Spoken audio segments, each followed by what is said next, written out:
دنیا کی سب سے بڑی فروٹ اور سبزیوں کی نمائش فروٹ لاجسٹیکا جرمنی یورپ کے دارالحکومت برلن میں سالانہ ارینج ہونے والی نمائش دنیا کے 90 ممالک اپنی پروڈکٹس پیش کرتے ہیں۔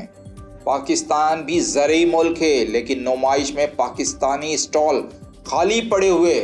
کیوں خالی ہیں؟ کیونکہ پاکستانیوں کو ویزے نہیں دیے۔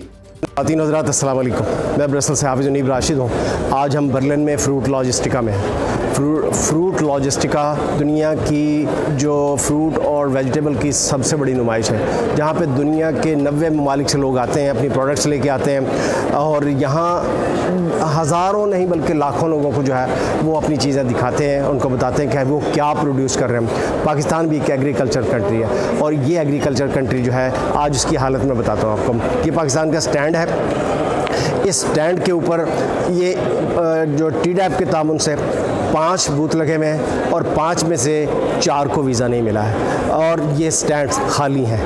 میں آپ کو بتانا چاہتا ہوں، میرا دل کرتا ہے کہ میں پریشان ہو کے آپ لوگوں کو بھی مزید پریشان نہیں کرنا چاہتا، لیکن کسی ملک کو اگر آپ نے دیکھنا ہو، سمجھنا ہو، تو یہ اس کی پہچان ہے اس وقت دنیا کے اندر۔ مجھے نہیں معلوم اس کی ریزن کیا ہے، لیکن اس وقت پاکستان ایسا لگتا ہے کہ جیسے اس سے برا وقت اس ملک پہ کہیں نہیں آیا۔ اور ملک بھی پریشان ہے، لیکن جتنے ہم ڈی گریڈ ہوئے ہیں اس وقت دنیا میں، اور کن کی وجہ سے ہوئے ہیں، وہ سب کو اللہ سے دعا ہے کہ وہ سارے کے سارے تباہی کی عجیب منزلوں کو اور بڑی منزلوں کو پہنچیں۔ یہ بد دعا ہے، لیکن یہ ڈیزرو کرتے ہیں لوگ کہ ان کے بد دعا جو ہے یہ دی جائے۔